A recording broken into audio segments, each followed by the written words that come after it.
Hello বন্ধুরা, আজকে তো যেতেছি স্বরূপ বর্ষাপাড়া স্টেডিয়াম, ইন্ডিয়ার 3 নম্বর টি-20।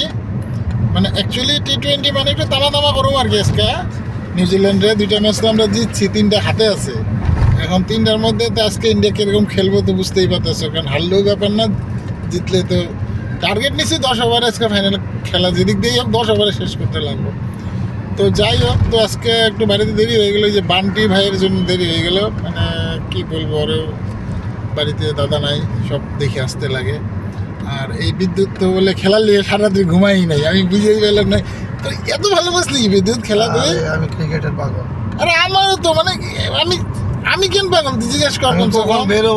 আমি কেন পাগল, আমি না অন্য কোনো খেলা বুঝি না, এই একটা খেলাই আমি বুঝি। আমি ফুটবলটা দেখি। ফুটবল হলে কি হলো, তুই ফুটবল বুঝিস নাকি? 6-এ সাজায় না 4-এ সাজায় না 3-এ সাজায়, তুই কই দিতে পারবি? ক্রিকেটে তো কই দিতে পারবি, মেডনে আছে, গলিতে আছে, ফিল্ডিং দিয়ে কই দিতে পারবি কি বল করবো, সেটা তো অবশ্যই। কিন্তু এটা তো আমি ক্রিকেট ফুটবলে তো জানি না, রাত করে ফুটবল দেখি, বলতেই পারি না যে ব্রাজিল কি শখে খেলতেছে, আর্জেন্টিনা কি শখ বানাইতেছে। আর ফুটবলে কি হয়, সেকেন্ডে শখগুলো চেঞ্জ হয়, বুঝলি তো। কিন্তু ক্রিকেটে তো ওরকম না, ক্রিকেটে তো যখন বলার বল করবো না, ক্যামেরাটা যখন খেয়াল করবি প্লেয়ার কোন পজিশনে লাগাইছে, হ্যাঁ ওটা দেখেই তুই কই দিতে পারবি বলারটা অ্যাকচুয়ালি কি বল দিব। তো যাই হোক, ওই জন্য খেলাটা আমি ভালো পাই। তো আজকে যেতেছি, তো আমার এটা সবচেয়ে ইন্টারেস্টিং কি, আমার 50 ইয়ার্স এজ, আমি লাইফে কোনোদিন স্টেডিয়ামে খেলা দেখি নাই। তো এই জন্য এটা আমার একটা ফার্স্ট থ্রিলিং এক্সপিরিয়েন্স হবো। অ্যান্ড ক্রেডিট গোজ টু বিদ্যুৎ, কারণ বিদ্যুৎ আমাকে কালকে জানাইলো সময় এরকম খেলা দেখতে যাবি নাকি। আমার তো বুক ফাইটে গেছে, কি করবো আর কি, জীবনে যা করছি সব জিরো একদিকে, আর আজকের এই অভিজ্ঞতা একদিকে, ঠিক আছে। কারণ আমি টেস্ট ম্যাচ দেখারও ধান্দা করছিলাম, যে সারা টেস্ট ম্যাচ হলো আমি স্টেডিয়ামে একদিন খেলা দেখবো। আমি আইপিএল ম্যাচ দেখছি অনেক। আরে আইপিএল তো ইন্টারন্যাশনাল না, ওটা দেখলে আপনার ক্লাবের খেলা দেখা কি ব্যাপার। আজকে খেলা দেখুন, আজকে আরেকটা কি আমার দেখার ইচ্ছে, কেন গ্লেন ফিলিপসের ছাড়া অফ সাইডে ফিল্ডিংটা দেখুন চালা, কেমনি করে ঝাঁপিয়ে বলটা ধরে গ্লেন ফিলিপস, ওইটা মাল আজকে চোখে দেখে আসুন তাহলে। ঘরে বসে দেখি চালাও, দেখবি ক্যামেরা কেটে কুটে দেখায়, পরে দেখায়, লাইভ দেখতে পারি না।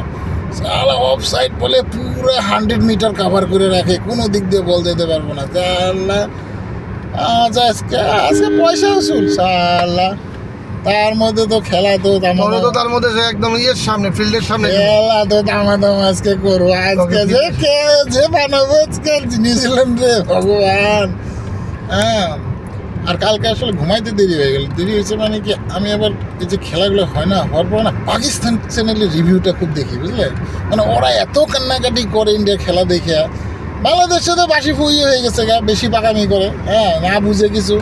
আমাকে হাত দিয়ে ওকে জন্ম দিয়েছিলাম, আমরা ওদের ধ্বংস করলাম। আর এটা আমাকে মাকালিতে লেখাই আছে, মাকালি যে জন্ম দেয় ও ধ্বংস করে।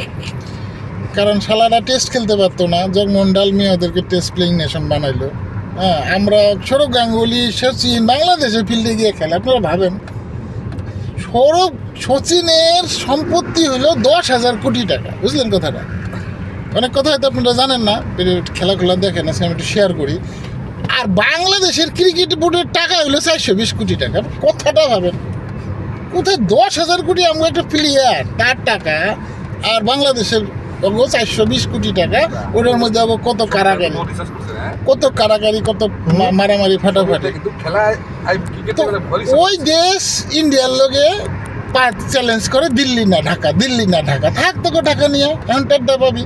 তোরা কি ভাবছিস তো এটাতে তোরা খেললি না, এখানে মুক্তি পেয়ে গেলি, দেখ না কি করে ভবিষ্যৎ অন্ধকার। 250 কোটি টাকা জরিমানা, জয় শাহ কালকে ফাইন সাইন করে দিছে ভাই, বুঝছস কথাটা। ওটা আমাকেই মানুষ, ওই BCCI যেগুলো আলাদা কিছু না, বুঝলি কথাটা।